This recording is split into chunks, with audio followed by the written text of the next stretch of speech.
My name is Kayla. I'm a 34-year-old housewife who has become a hunter of sorts, diligently working on pest control at our countryside home every year, as even slight changes in the climate cause an increase in insects. In the past, I could easily say things like, "Bugs are so scary, gross," without any shame, but now that I'm over 30, I'm emotionlessly swatting them left and right. I've become quite tough, haven't I? Today, I want to share a story about how I dealt with my sister who had a crush on my husband. This happened a few years ago when I was still in my 20s. My middle school class was having a reunion, and I ran into my childhood friend, James, who used to live nearby. Back when we first started elementary school, my sister Victoria, who is 2 years younger than me, James, and I used to play together all the time. But gradually, the boyish emotion of, "It's embarrassing to play with girls," grew stronger, and James ended up distancing himself from us. In middle school, James's family moved away, and we grew even more distant. That's why I was so nervous when I talked to him at the reunion. But as adults, we have a strong ally. Yes, it's alcohol. Oh, how I love you, alcohol. With the power of alcohol, James and I had a lively conversation, as if we hadn't been apart for so long. We went to the second and third parties, just the two of us, and right before we were about to part ways, James said, "I used to like you when we were kids, and it seems like I still like you, even as an adult." I responded, "What's that all about?" And we started dating with a lighthearted exchange like, "So, shall we date?" Later, a sober James said, "Who do I think I am?" while rolling around on the floor questioning himself. Needless to say, I laughed out loud at the sight.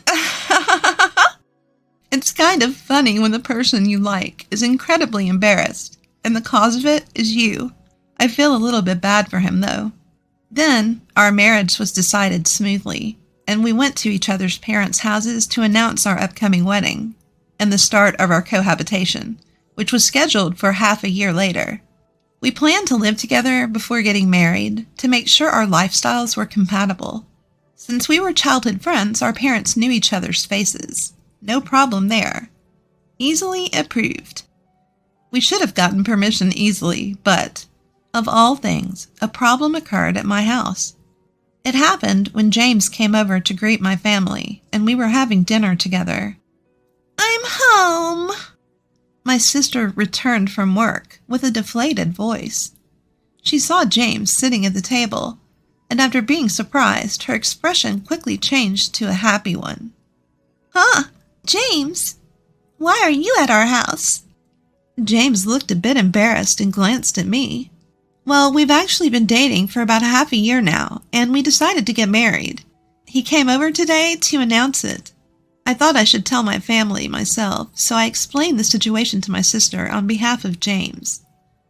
The moment I told her, my sister's face turned sour, as if she had bitten into a bitter bug.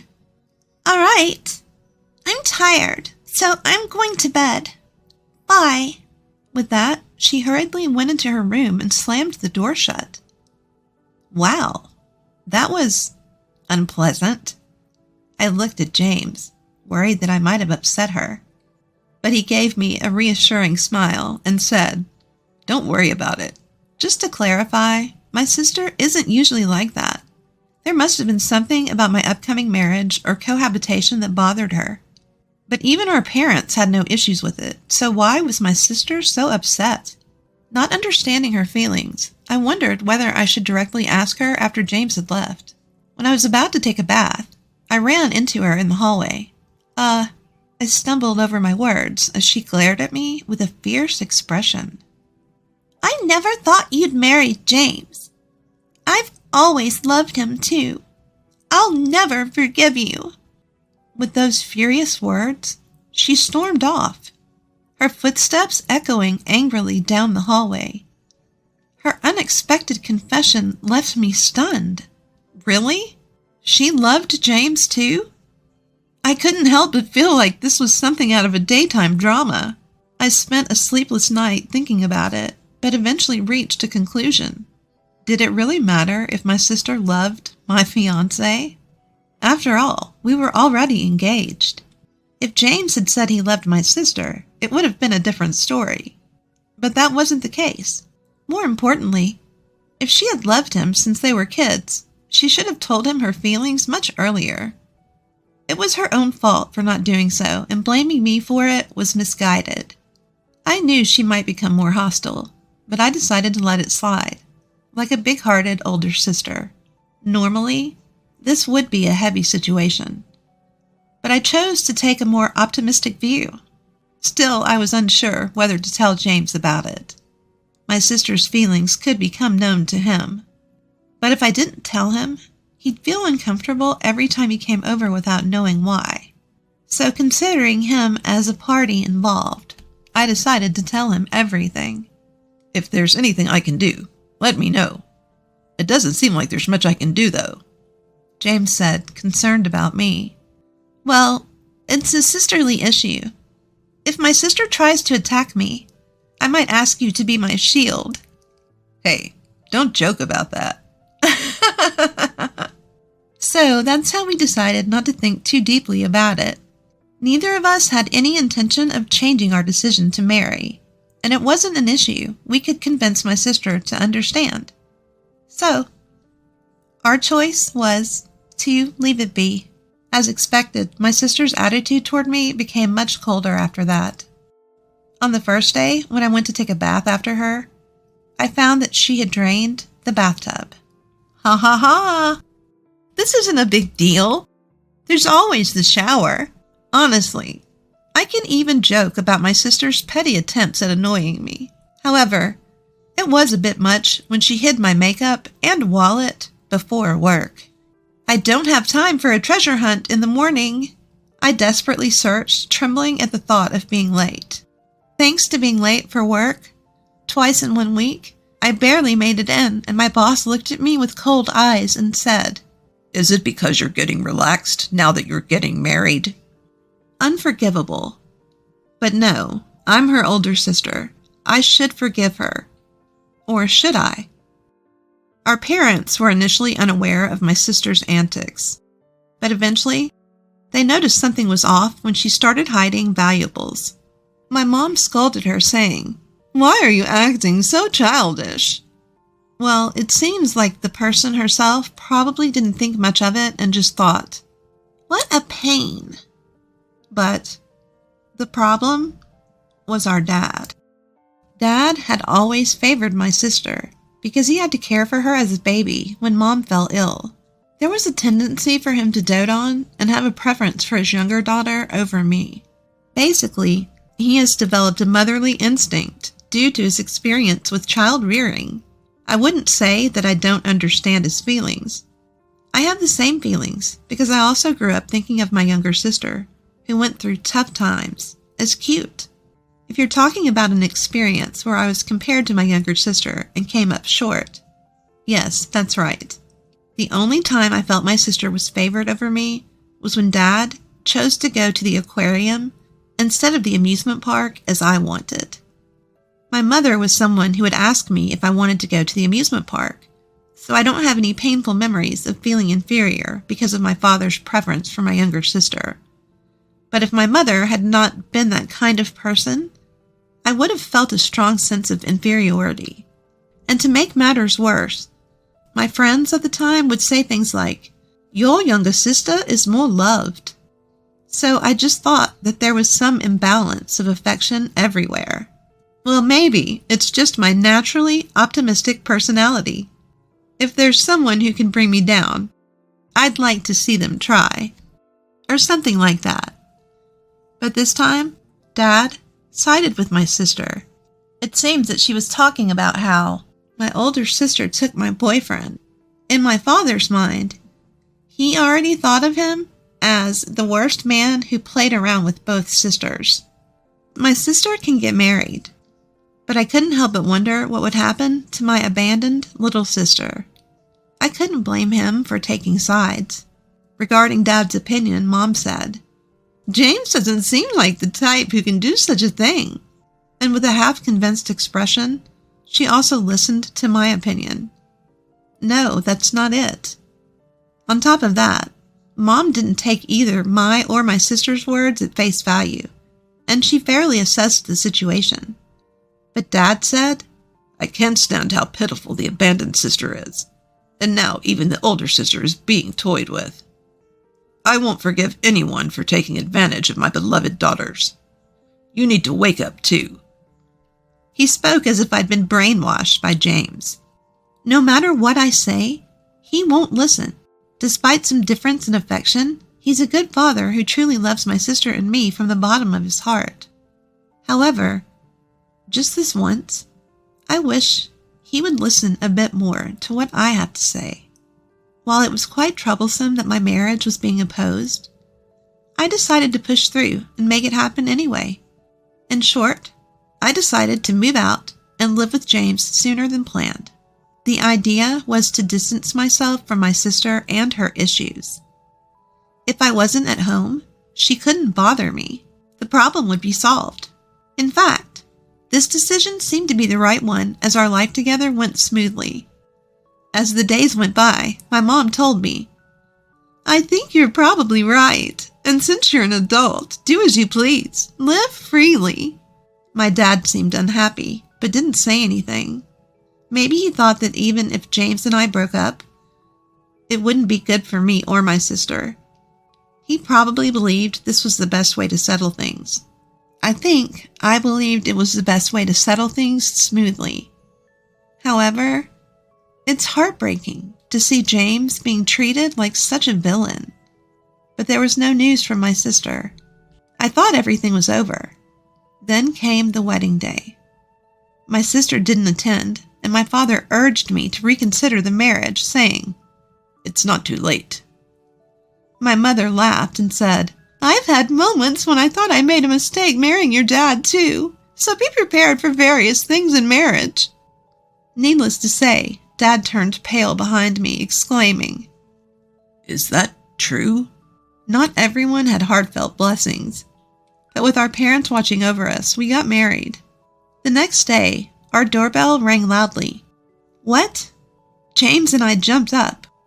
We rushed to the monitor and saw my entire family visiting. Dad?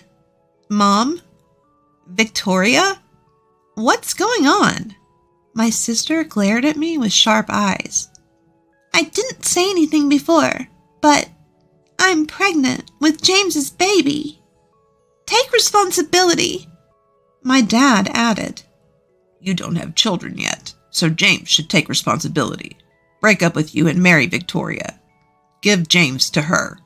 While listening to my sister and father's side of the story with a puzzled look, Mom asked me, What's going on? James, still half asleep, came to the door behind me. Huh? What? My baby? Huh? Finally waking up, James shook his head vigorously at me. It's not true. We didn't do anything like that. His denial was comically exaggerated. I knew that. In fact, his panic made it even more suspicious. So he should stop. I wanted to laugh, but I kept quiet. What do you mean, James's baby? How many months are you? 2 months. If James doesn't take responsibility, this child will be fatherless. That's so sad, right? 2 months?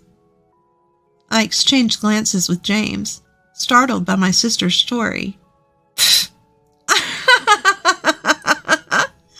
James and I burst into laughter. My confused parents didn't know what was going on. My sister was flustered, yelling, What are you laughing at? I wiped tears from my eyes, laughing too much, and said, Well, I see. So it was 2 months ago, huh? I started tearing up from laughing too hard. Victoria, we had fun last time, didn't we? Huh? Oh, yeah. My sister panicked for a moment at James's sudden question. My parents didn't understand what James meant and glared at him with disgust. I was probably the only one who knew what he was trying to do. By the way, Victoria, how many abs do I have? What? My sister was dumbfounded. I almost burst out laughing. Do you remember the number of my abs you saw 2 months ago? I accidentally lost them recently. Only James would describe his abs as if he'd lost something. I laughed so much I felt like my abs were popping out. What are you talking about, James? The correct answer is 0. I almost said, I know, but James confessed without paying attention to my sister's puzzled face over the fact that he didn't have any abdominal muscles. Even my mom couldn't help but laugh. Maybe whoever made the other person laugh would win this battle. Question 2. You've seen my moles, right? How many are there in total? Huh? No. What? My sister seemed confused about how to react to James's strange questions. It made sense. His goal was to confuse her and have fun with her. They never had physical contact, so she couldn't answer James's questions. If she slipped up, it would be funny, and he would play along. He kept asking questions instead of quickly denying it, enjoying the fact she couldn't answer. In fact, my mom started to feel something was off, wondering, isn't it strange for them to be this close? Of course. This kind of exchange wouldn't happen if they had really spent the night together, especially in front of our parents. Just having this conversation proved nothing happened. James was enjoying his own way of getting back at my sister, confusing her. He was so happy, like a child with a new toy, and had a very innocent expression on his face. What a scary guy. If she can't deal with this kind of joke, she can't be James's wife. And I watched my sister's reaction. She finally answered question 2 with desperation. 10, maybe? Bzzz, wrong. The correct answer is, I don't know either. My dad burst out laughing too. At the same time, he tried to hide his frustration. Enough, James. Stop messing around after leading on my daughters. I stopped my dad, who looked like he was about to grab James. Wait, listen. You said she's 2 months pregnant, right? If you think about when she got pregnant, it's impossible for James to be the father. Wait, what do you mean? My words caught my mom's attention. Can I say it? As I glanced at James, he reluctantly nodded, making a displeased face. No, wait a moment. Can I say it? Can you? Yeah, I can. Trying to be tough, James puffed out his chest. Well, father-in-law, mother-in-law, the truth is, during that time, I was stung by a bee on my, important male part. At that moment, everyone, even my sister, burst out laughing. Enough with the lies. There's no way you'd be stung there.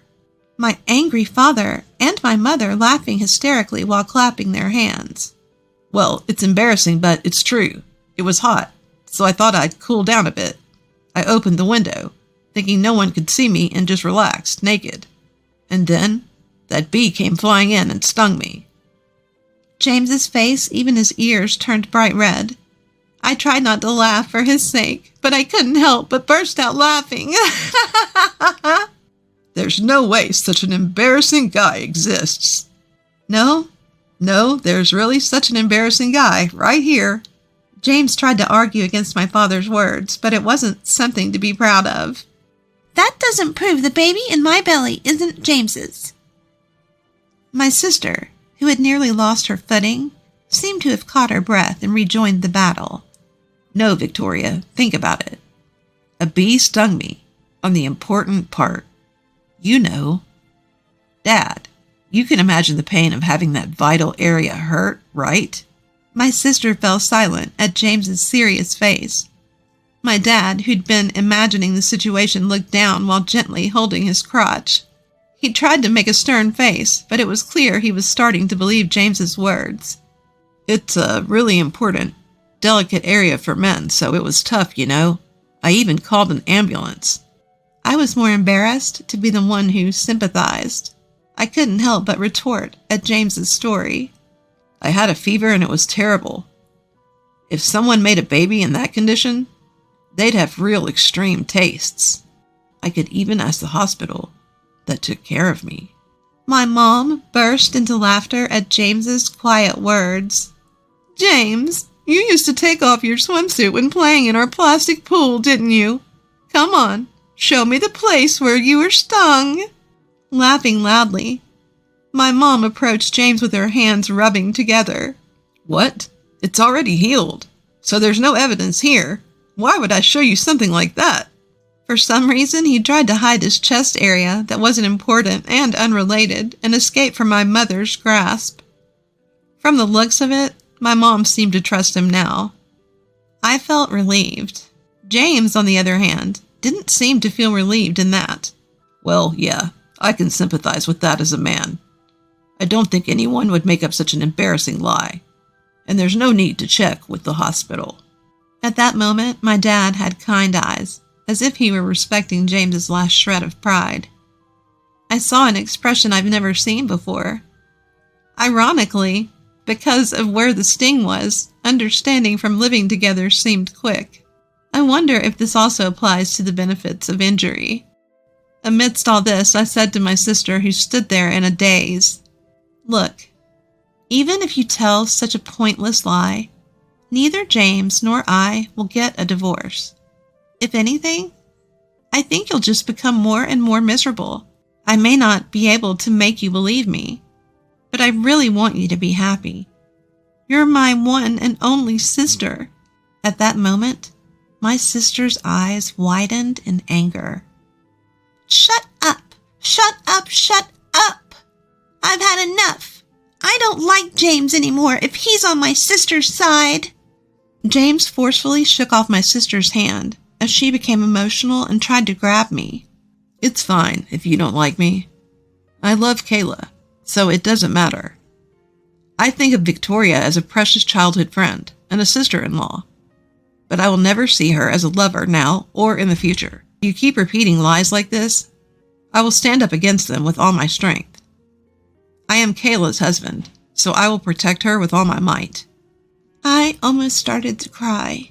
He didn't look like the idiot who had been stung by a bee and was saying some mysterious nonsense like, "I might be done for. The world is my enemy." My husband is so cool. I even thought that. My father, seeing the situation, said, "Victoria, if you are really pregnant, show us some evidence, like a medical history." Hearing this line, it became clear that my parents had believed Victoria's pregnancy based solely on her words without any proof. I love my parents for believing and not doubting what their child says, but this time it seems their kindness has backfired. My mother also urged my sister, "If it's a lie, apologize to both of them." My sister bit her lip and trembled. "Enough. No one is on my side. I don't care, and I don't regret it." My sister said that, tears in her eyes, and left the scene. My father tried to follow her, but my mother stopped him, saying leave her be, let her cool off. 2 weeks later, my mother forcibly took my sister, who still insisted she was pregnant, to the obstetrician and gynecologist. As expected, there were no signs of pregnancy. She was diagnosed as a healthy adult woman with no signs of illness. My father and mother apologized to James, saying, "We're sorry for the trouble and for doubting you without any reason. We should have trusted you, James, who we've known since childhood." Please, take care of Kayla." They also bowed their heads to me, saying, "We're really sorry for causing you such discomfort." Honestly, I don't think my parents are to blame, since I hadn't told them about my deteriorating relationship with my sister. Having parents who believe and don't doubt their child, well, there may be various things to think about from a societal perspective, but it's true that they stand up for their daughter. After all, there is no substitute. They are my one and only precious parents. Everyone makes mistakes, big or small. It's ironic that this time the mistake involved my parents, or more precisely, my father. I've suffered from his favoritism towards my sister before, but I'll forgive him because he raised me so well. After all, without these parents, I wouldn't have grown up so happy or met James. My sister, embarrassed by her pregnancy lie being exposed, angrily left the house saying, "I don't want to live in a place like this," before my father, who was always soft on her, would have gone to fetch her. But this time he said, "It's better for Victoria to cool off and not come home."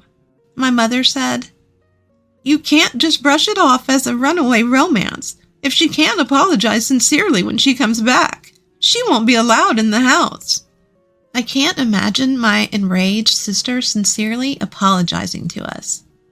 My mother probably thinks the same. In other words, this was essentially disowning her. 7 years have passed since then.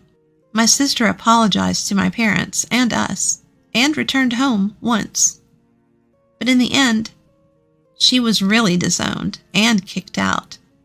At first, she seemed to behave well, but she caused trouble at the end of the year after drinking heavily.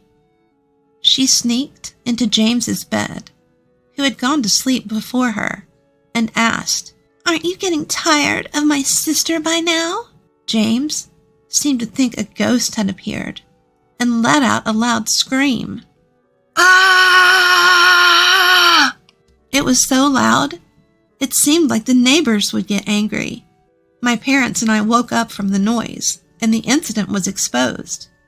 The suspect, my sister, was quite drunk and said, "It's not fair that you're always so close with my sister.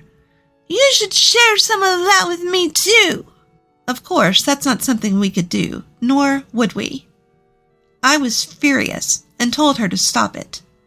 James was trembling like a chihuahua, and my parents, with an expression like they'd never seen before, disowned my sister. I'll never forget how my father, who was supposed to be fond of my sister, showed his disgust by saying, "I don't remember raising a child who would attack a man in his sleep." My sister apologized over and over again after sobering up, but my father strongly rejected her, saying, "Actions taken when drunk reveal one's true feelings. We can't trust you anymore."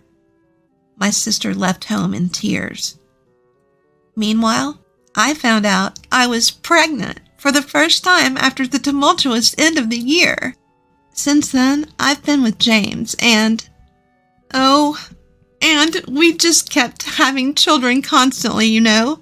Now, at 34 years old, I'm a mother of 4 children, although 2 of them are twins, so I've only experienced childbirth 3 times. They're almost all a year apart, so every day is like a festival. If left alone, the walls would be covered with crayon scribbles, as if it's an art exhibit. On Sunday mornings, James and I would run around the house with a cleaner in hand, trying to clean it up. Even though we clean it up, it gets scribbled on again. But despite the chaos, these are happy days. The youngest child is going through a bit of a no phase, resisting clothes, brushing teeth, and using the toilet. But when I see the sleeping faces of my 4 little angels, I can forgive anything. My parents also seem to share my feelings, and they frequently visit our home to help with childcare. James is also very cooperative with childcare, although his hair is constantly being pulled, and now he's worried about his thinning hair. The expression seems to say just that, as they respond accordingly. I won't say, "It's okay if you lose hair with your promotion and increased salary. You can afford good hair growth treatments now." I'll just keep that to myself. It seems interesting to see James troubled by thinning hair. For better or worse, we want to see all sorts of sides of the people we love, right? Although it's far from a calm and peaceful home, it's a lively and even noisy place, but right now, I'm very happy.